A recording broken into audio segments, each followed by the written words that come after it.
सिद्धिं प्राप्तो यथा ब्रह्मा तथाप्नोति निबोध मे समासेनैव कौन्तेय निष्ठा ज्ञानस्य या परा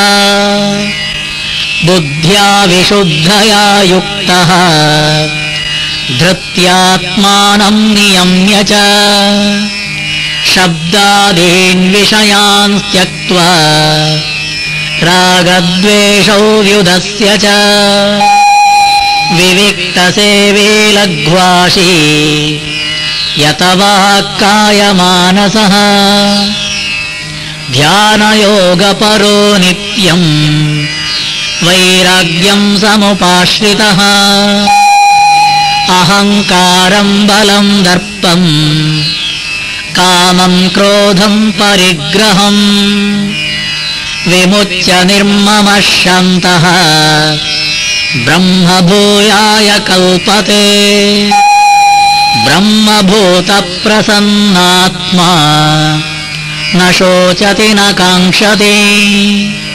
समः सर्वेषु भूतेषु मद्भक्तिं लभते पराम् भक्त्या मामभिजानाति यावान् यश्चास्मि तत्त्वतः ततो मां तत्त्वतो ज्ञात्वा विशते तदनन्तरम् सर्वकर्माण्यपि सदा कुर्वाणो मद्व्यपाश्रयः मत्प्रसादादवाप्नोति शाश्वतं पदमव्ययम् चेतसा सर्वकर्माणि मयि सन्न्यस्य मत्परः बुद्धियोगमुपाश्रित्य मच्चित्तः सततं भव मच्चित्तः सर्वदुर्गाणि मत्प्रसादात् तरिष्यसि अत चेत्त्वमहङ्कारात् न श्रोष्यसि विनङ्क्ष्यसि यदहङ्कारमाश्रित्य न योत्स्य इति मन्यसे मिथ्यैष व्यवसायस्ते प्रकृतिस्त्वां नियोक्ष्यति स्वभावजेन कौन्तेय निबद्धस्वेन कर्मणा कर्तुं नेच्छसि यन्मोहात् करिष्यस्य वशोऽपि तत् ईश्वरः सर्वभूतानां हृद्देशे गुणतिष्ठति भ्रामयन् सर्वभूतानि यन्त्रारूढानि मायया तमेव शरणं गच्छ सर्वभावेन भारत तत्प्रसादात् परां शान्तिं स्थानं प्राप्स्यसि शाश्वतम् इति ते ज्ञानमाख्यातम् गुह्यात् गुह्यतरं मया विमृशैतदशेषेण यथेच्छसि तथा कुरु सर्वगुह्यतमं भूयः शृणु मे परमं वचः इष्टोऽसि मे दृढमिति ततो वक्ष्यामि ते हितम् मन्मना भव मद्भक्तः मद्याजी मां नमस्कुरु मामे वैष्यसि सत्यन्ते प्रतिजाने प्रियोऽसि मे सर्वधर्मान् परित्यज्य मामेकं शरणं व्रज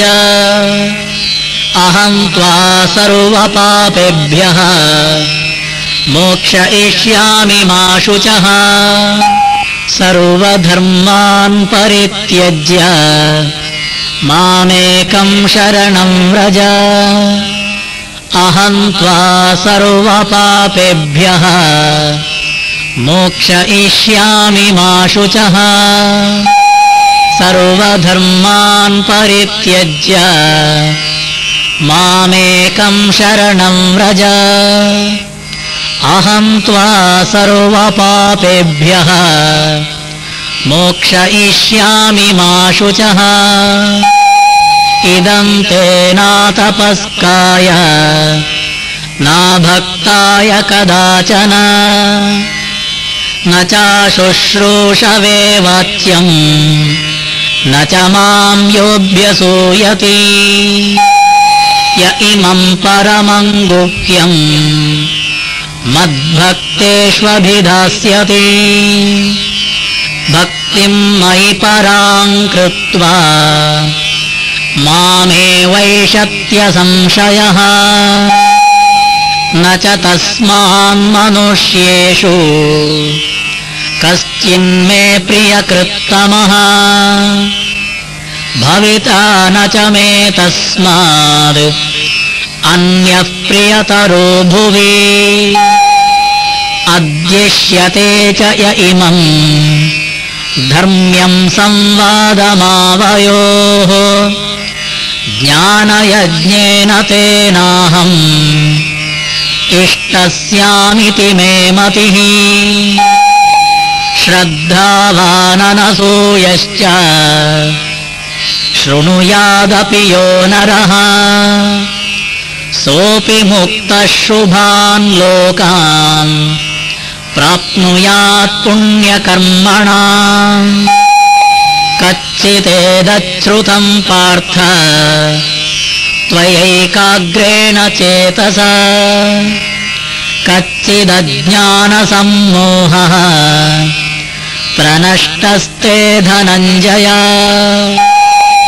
अर्जुन उवाच नष्टो मोहस्मृतिर्लब्धा त्वत्प्रसादान्मयाच्युत स्थितोऽस्मि गतसन्देहः करिष्ये वचनं तव सञ्जय उवाच इत्यहं वासुदेवस्य पार्थस्य च महात्मनः संवादमिममश्रौषम् अद्भुतं रोमहर्षणम् व्यासप्रसादात् श्रुतवान् एतद्गुह्यतमं परम् योगं योगेश्वरात् कृष्णात् साक्षात् कथयतः स्वयं राजन् संस्मृत्य संवादमिममद्भुतम् केशवार्जुनयोः पुण्यम् हृष्यामि च मुहुर्मुहुः तच्च संस्मृत्य रूपमत्यद्भुतं हरेः विस्मयो मे महान् राजन् हृष्यामि च पुनः पुनः यत्र योगेश्वरः कृष्णः यत्र पार्थो धनुर्धरः तत्र श्रीविजयो भूतिः ध्रुवानीतिर्मतिर्मम ॐ तत्सदिति श्रीमद्भगवद्गीतासु उपनिषत्सु ब्रह्मविद्यायां